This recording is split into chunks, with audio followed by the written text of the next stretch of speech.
नमस्कार। देशकाल प्लस में आपका स्वागत है। मैं हूं मुकेश कुमार। दोस्तों, बिहार में विधानसभा चुनाव के जिस तरह के नतीजे आए हैं उसकी अपेक्षा बहुत कम लोगों ने की थी, लेकिन यकीन मानिए मुझे इसी तरह के कुछ घटने का अंदेशा था, संभावना दिख रही थी। क्योंकि जिस तरह से चुनाव आयोग काम कर रहा है, जिस तरह से मोदी शाह चुनाव लड़ते हैं और जिस तरह की बिसात बिछाई जाती है, उसमें इसी तरह के परिणामों की अपेक्षा होनी चाहिए। इसीलिए आपने मेरे तमाम वीडियो देखे होंगे जो मैंने बिहार चुनाव पर बनाए हैं।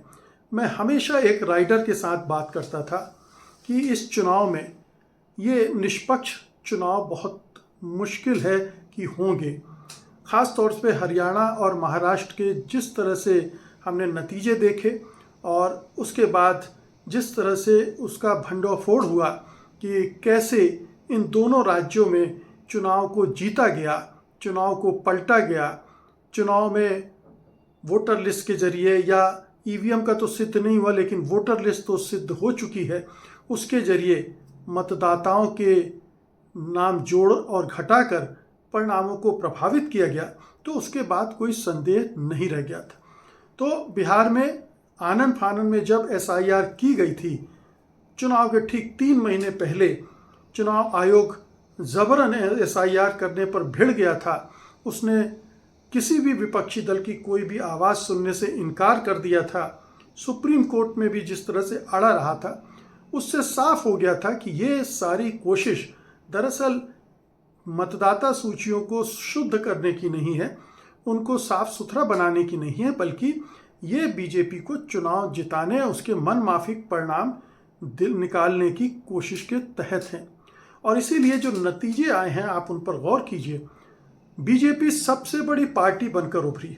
ये बीजेपी का लक्ष्य था इस चुनाव से हासिल करने का, और जो बहुत ही साफ दिख रहा था कि बीजेपी अब चाहती है कि बिहार में वो सबसे बड़ी पार्टी ही न बने, जो पिछली बार भी नहीं बन पाई कि केवल 1 सीट का अंतर रह गया था, आरजेडी उससे आगे निकल गई थी।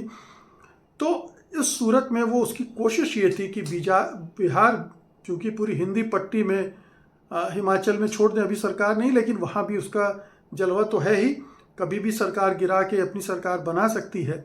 तो पूरी हिंदी पट्टी पर अपना कंट्रोल चाहती थी, और इसलिए वो चाहती थी कि इस बार बिहार को हथिया लिया जाए, छीन लिया जाए, किसी भी तरह से उस पर कब्जा कर लिया जाए।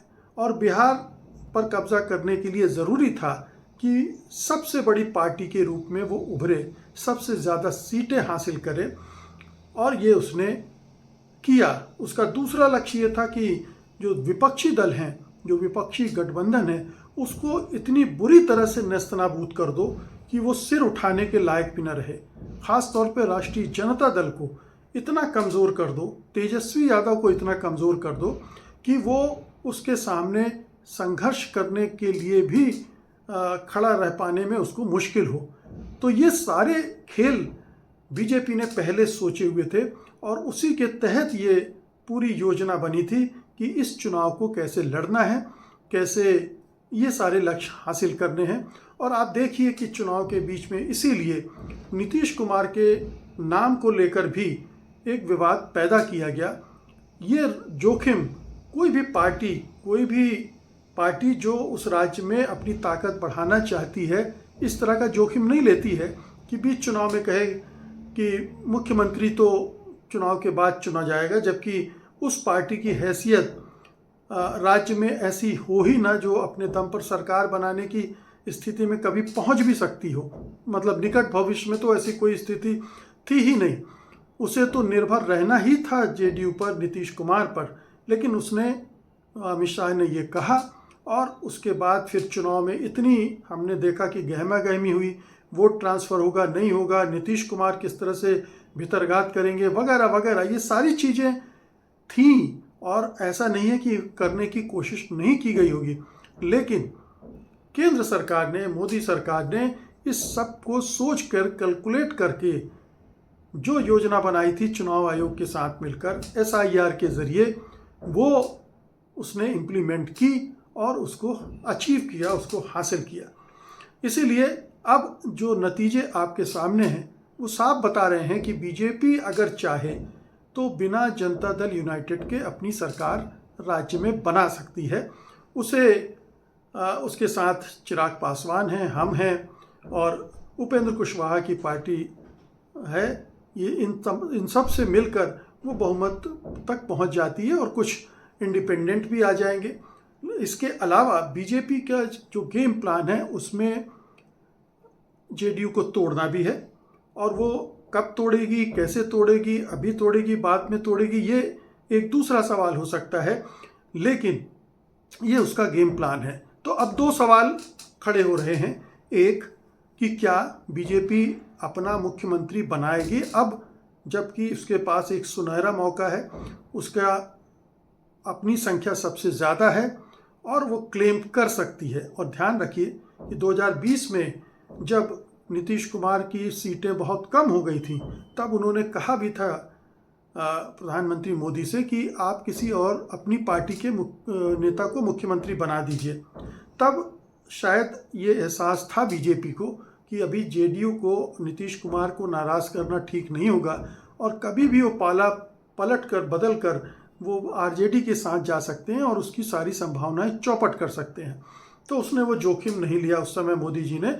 अब ऐसा कोई जोखिम है ही नहीं, क्योंकि अगर नीतीश कुमार चाहें भी, पलट कर जाएं भी, तो महागठबंधन के पास इतनी सीटें नहीं हैं कि उनके साथ मिलकर वो सरकार बना सकें, और कोई पार्टी उनके साथ आएगी नहीं, क्योंकि चिराग पासवान तो आएंगे नहीं, और हम यानी जीतन मांझी और उपेंद्र कुशवाहा की पार्टियां भी बीजेपी का दामन नहीं छोड़ने चाहेंगी, छोड़ भी नहीं पाएंगी, क्योंकि मोदी शाह के पास उनके नियंत्रण के लिए बहुत सारे हथियार हैं, बहुत सारे औजार हैं, उनका इस्तेमाल करके उन्हें हिलने भी नहीं दिया जाएगा।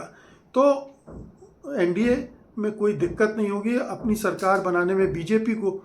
अलबत्ता ये ज़रूर है कि बीजेपी अभी ये खेल न खेलना चाहे, थोड़ा इंतज़ार करे, क्योंकि एक पब्लिक सेंटीमेंट भी है इस समय पूरे प्रदेश में कि ये मैंडेट शायद नीतीश कुमार की वजह से मिला है, इतना बहुमत। हालांकि मैं मानता हूँ कि ये सब फर्जीवाड़े की वजह से मिला, लेकिन ये एक धारणा बनी है कि नीतीश कुमार के नेतृत्व में एनडीए ने ऐसा प्रदर्शन किया है और नीतीश कुमार को लेकर सिंपैथी भी है प्रदेश में। तो अभी शायद बीजेपी का नेतृत्व, हाईकमान ये न करे, 6 महीने, 8 महीने, साल भर इंतज़ार करे, और फिर इस बीच में नीतीश कुमार को बहुत तरह से एक्सपोज भी किया जा सकता है। वो वैसे ही बीमार हैं मानसिक रूप से, उस बीमारी का बहाना बनाया जा सकता है। बहुत सारे घपले घोटाले, अभी 62,000 करोड़ का घोटाला भी आया है। इन तमाम चीज़ों से दबाव बनाकर नीतीश कुमार से खुद ही कहलवाया जाए कि अब मैं रिटायर होना चाहता हूँ या मैं कोई और जिम्मेदारी संभालना चाहता हूँ, इस तरह से वो उन्हें रास्ते से हटा दिया जाए और फिर अपनी सरकार बना ली जाए। तो पहला अभी देखने की बात यह है कि बीजेपी ये काम अभी करना चाहेगी, क्योंकि बीजेपी में ये नेतृत्व बात के लिए नहीं छोड़ता है, और ये हमने देखा है बार बार। तो हो सकता है कि अभी ही ये फैसला कर लिया जाए, लेकिन अगर किसी वजह से अभी नहीं किया जाता है तो नीतीश कुमार अब बहुत दिन तक मुख्यमंत्री तो नहीं रह पाएंगे मध्य प्रदेश, बिहार में। कम से कम 5 साल का तो उनका टेन्योर नहीं ही होगा। 1 साल, 1.5 साल, 6 महीने कितना होगा ये देखना होगा। तो बिहार अब पूरी तरह से बीजेपी के नियंत्रण में जा रहा है। बीजेपी का एजेंडा अब बिहार में भी चलेगा, वही जो उत्तर प्रदेश, मध्य प्रदेश, राजस्थान, उत्तराखंड वगैरह में चलाया जा रहा है। वही गाय गोबर, लव जिहाद, बुलडोज़र, ये सारी संस्कृति अब उत्तर प्रदेश से इधर भी आएंगी और इधर भी उसी तरह की राजनीति की जाएगी, ताकि हिंदू वोटों का पोलराइजेशन पूरी तरह से पक्की तौर पर कर दिया जाए, ताकि अगले चुनाव में जितनी ज़रूरत अभी जेडीयू की थी वो भी ख़त्म हो जाए और जेडीयू का वोट बैंक भी वो हड़प ले। तो अब जेडीयू को तय करना होगा कि अगर उसको अपना बचाव करना है, अपनों को ज़िंदा रखना है, तो वो क्या करे। हालांकि नीतीश कुमार के बिना उसका ज़िंदा रह पाना मुश्किल है, और जब लल्लन सिंह और संजय झा जैसे नेता पार्टी में हों तो वो पार्टी तोड़कर या पार्टी को निगल कर बीजेपी के जेब में डालने में कोई देरी नहीं करेंगे। तो जेडीयू के लिए अब भविष्य बहुत संकटमय है और बीजेपी अब बिहार में पूरी तरह से बिहार को अपने नियंत्रण में करने जा रही है। नीतीश का भविष्य दीवार पर लिखा हुआ है। बहुत बहुत शुक्रिया, धन्यवाद, नमस्कार।